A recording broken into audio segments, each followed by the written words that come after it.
Now, complete high school football coverage with John Appicello, Alyssa Ray, and Eric Johnson. This is 10 Sports First and 10. Sponsored by Glass & Associates, DeHart Tile, Schul's, and Blue Ridge Towers. Week 3 of First and 10. It's game time here at WSLS 10, where teamwork makes the dream work.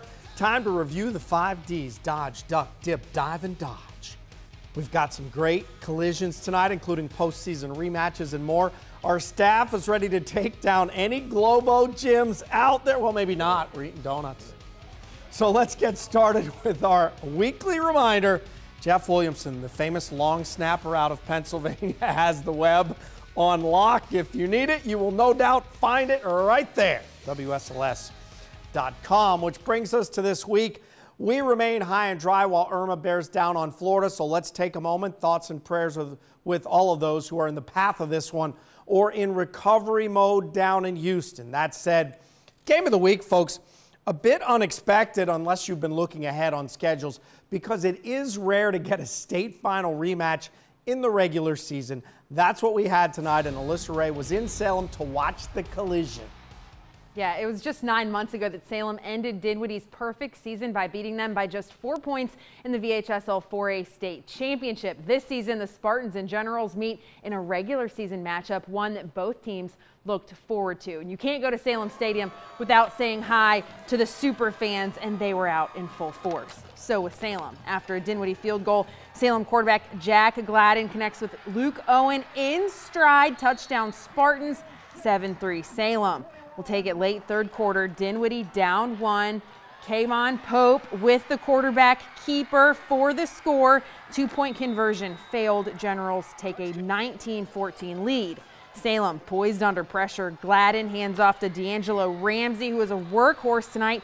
He hurdles over the defender to put Salem back on top. Spartans went for 2. No good. 2019 home team. But fourth quarter, under 2 to go. Pope to Josiah Williams with the one-handed catch. He finishes what he started with the touchdown, and Generals hang on to win this one 25-20. Yeah, for a year it smarted. It's a tough way to lose it last year, but they're a class team. They're not the best in the state for no reason. So it's a big win for us. Especially the way it happened. As you can tell, this felt like a state championship game with the competitiveness of these teams, and I think we'll see plenty more from Dinwiddie and Salem as the season goes on, and I'm confident both will go deep into the postseason. Appy. All right, Alyssa, the Roanoke City Championship, never without emotion. These two schools could play backgammon and there would be emotion, but it's football tonight from William Fleming High. PH is in, so let's get you out to the majestic view from the Colonel Stadium, and PH up early, and Brandon Smith, the power plunge. This was a 3-score game at 21-0. Colonels would come back. Daquan Nichols is their quarterback. He's going to go deep right here, and this is not what he wanted. This pick squashed a threat to Sean Simpson. Nice play, but Nichols would keep firing. This one going to their main weapon, Malik Traham, 44-yard connection for 6. There it is. William Fleming just kept coming, but PH had just enough tonight. 34-29. PH wins the Roanoke City title. Northside at Hidden Valley tonight. The Titan force out in red, white, and blue. Early second half. Northside with a big lead. Titans driving. Ethan Slaughter is in the zone. We've got a 43-21 game. Northside, though, kept the pedal to the metal. Jalen Jackson going up top to Scott Newman. This is an 18-yard connection. And then the same drive. Watch right here as he has a caravan to help him in. Look at all those linemen out there. Nicely designed play. This one goes to Northside, 57-35. I think it's the best 2 one-loss teams that I can think of. Squaring off tonight, Amherst fell in Salem. That was a tight one. Blacksburg did the same to LB. That was a tight one. Tonight, these two 4A playoff programs got together. Amherst County at Blacksburg. And there's Coach Beamer in the stands taking this one in. A lot of talent on the field. as well. It's Blacksburg's Cole Beck, 32-yard scamper and score. I like how that opened up. It's 13-0 Bruins. More Bruins. They have the quick strike threat of Tyquest Terry. Watch him get the corner and then get the end zone, 20-0. And after an Amherst score, it's Grant Johnston. He'll do it himself, keeping it for 6 more. This one goes to Blacksburg, 47-21. Christiansburg tonight at Liberty. Gorgeous evening in Bedford. Minutemen taking the early lead.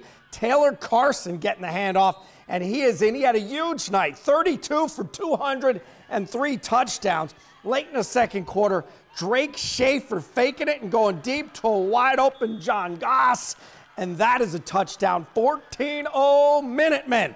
Christiansburg trying to make something happen. Nicholas Cook scrambling, but he would throw a pick right there. Aladdin Aromi hauls it in, and then why not? Taylor Carson high-stepping it in. Again, he had 3 scores, 27-13 Liberty, your final. Pulaski County on the road by a touchdown, 27-20, and still in the River Ridge. Cave Spring heads cross town to battle a 2A playoff power. We know them as Glenver. They've looked sharp despite using 2 quarterbacks already this season. And here we go. They had an early lead, and they've got a field goal kicker as well. Cade Furman right here, left footer. That is up and good. Glenver with a nice lead. Cave Spring coming back. Jacob Knight to Jalen Hairston. Slip of the tackle for the touchdown. But Glenver, too much tonight. How about Jack Leonard coming up with the rock? And he'll roll for 6, 37-13 was your final. 3 Rivers scores. Floyd is undefeated. Radford has yet to win. Tight one tonight, 26-23. Giles falls in overtime to Graham. Rockbridge, Coach Poston gets another win. They are 2-1. All right, you know, if you could dodge a wrench, you could dodge a ball. At Lord Botetourt, it was a team of Warriors that the Cavs needed to dodge or just run over tonight. The Terriers were in Bassett tonight, trying to keep the Bengals in check, and a Golden Eagle making some more school history tonight, plus this. You're watching First and 10 with Abby, Alyssa, and Eric. Save the day!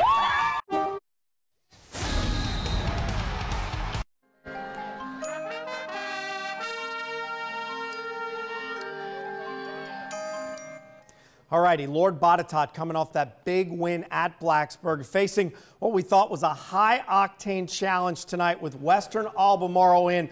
Eric, what I remember about the Warriors is their quarterback. He's a great player, but he's also a pitcher. Derek Domek, right? He could throw one-hitters, but on the gridiron, he would want to connect, I think. That's exactly right. He connected a few times tonight, a handful on the diamond, handful tonight on the gridiron, certainly for an LB squad that was a bit dinged up after that big win against Blacksburg. But I got to tell you, 2017 turning into the year of revenge for Lord Botetourt. Western Albemarle is another one of those teams that knocked them off in the postseason a few years ago. And the Cavaliers are hoping to have a big win tonight on the gridiron. Catawba Crazies on tap for this one. After a big touchdown from the Warriors, LB responds with a Hunter Rice touchdown run. PAT good, 7-6 Cavaliers. Later looking for more, but the pass is intercepted right here by Robert Sims. Western Albemarle capitalizes. Derek Domek, here he is, hits Wyatt Hall on a slant, and he hauls it to the house, 68 yards for the touchdown. Conversion attempt is good, 14-7 Warriors. After forcing a fumble on defense, LB cashed in with a 41-yard field goal. They trailed 14-10 at the half. That 3 would be crucial. Second half, they capped off a nice drive with a touchdown run up the gut here. They led 17-14. Both defenses stingy, but here's the play of the game.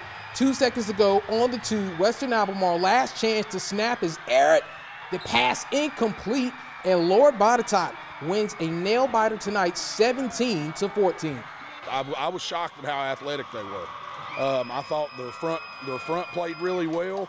You know, we only had a film and a half on them to look at them, so we didn't really get the look that we wanted to look versus some teams that we thought we could get a better evaluation. But, man, they're a good football team. They're a really good football team. I think a couple of us had a bit of a big head coming off a win against Blacksburg like that. It's a great feeling to win. I mean, when you don't play your best, it's not as good, but still, it's a great feeling to win. All right, it is important to note that, as I said at the beginning, LB did have a lot of guys that were out due to injury from last week, including some key offensive starters. Not the typical Lord Botetourt win we're used to seeing, but in the words of Coach Harless, you best believe that will change next week. Happy. Yeah, I know all about that. All right, back into the Blue Ridge we go, where William Byrd's Jeff Heifel done an admirable job getting his lines pieced back together after the huge graduation hit. That said, the Terriers at Bassett tonight. And how about hey, it's a delay. Sam Dantzler, 30-yard scamper and score. He's looking good at 6-0.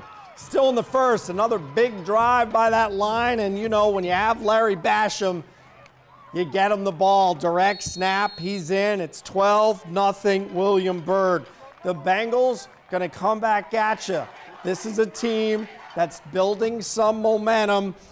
A little chuck to Devontae Ross. He's got the corner and more, and will eventually be taken down in field goal range. We'll get a field goal out of Bassett before we say bye. It's Fisher Athay, 12-3 at this point, but Byrd is the word at 3-0, 45-10 your final. How about Stanton River? The Golden Eagles roll up 659 yards. Grayson Overstreet, sitting out the second half after contributing over 100 yards and 3 touchdowns, becomes that school's all-time leading scorer tonight. That said, the Eagles were marching easily down the field with a big lead. That's Tristan Pollard with the score. And a little bit later on, Fear the Wing continued to roll. We're going to get an interception here by Jacob Kirtley. And then the Wing would get back to work and cash in yet again.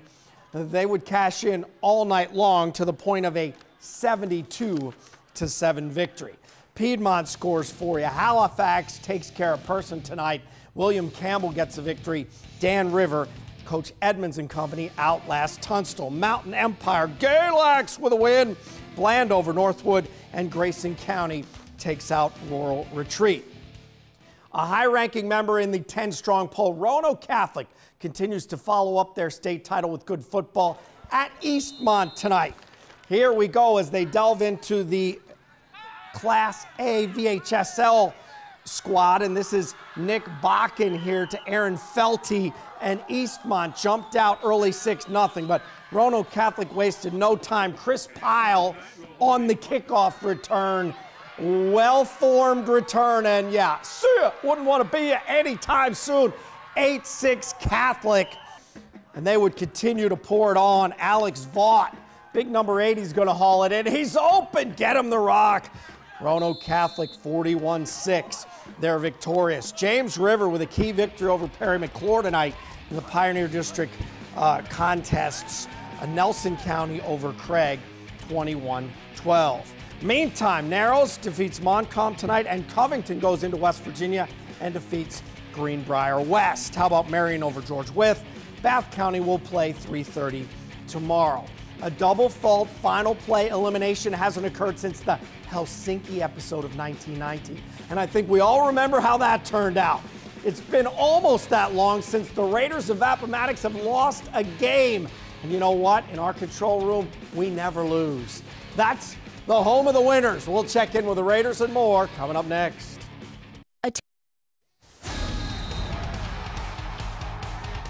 Jefferson Forest at GW Danville tonight, and it was all offense. Are you ready? First play from scrimmage. Eagles nearly score. Carlos Poole to Sean Watlington. He is just hauled down. 4 plays later. Poole scores on the quarterback keeper. Eagles up 7-0. Under 3 to go first quarter. Cavs going for it. 4th and 22 from midfield. Marvin Blake getting it done. It's 14-all. Minute and a half to go first quarter. Curtis Waller muscling his way in the end zone. Back and forth they went. GW 57-56 your final tonight. Which brings us to the streak. It's probably not fair to dump this on these kids, right? Right. What the other guys have done, but they basically graduated a small town. Right. So we know that. They've Yeah. won 2 state titles, so there you have it, Appomattox. Yeah, of course. And they've been on a tear lately offensively, putting up more than 40 points each of those 2 games.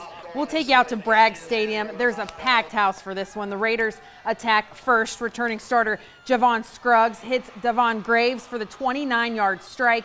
7-0 Appomattox. Heritage now. Elijah Davis getting some help from his offensive line, and he sneaks it in 15 yards to even the score 7-all. More from the Pioneers. Davis again has the balance of a gymnast. No one's taking this guy down. 52-yard run for the go-ahead touchdown. 14-7 Heritage. Appomattox's Javon Scruggs sacked by Dante Fields in his own end zone for a safety, but Heritage with the victory 30-14, ending Appomattox's 32-game win streak. Some Dogwood scores. Coach Nate Tanner and the Bulldogs win over Chatham 48-19 and Gretna over Nottoway 20-14.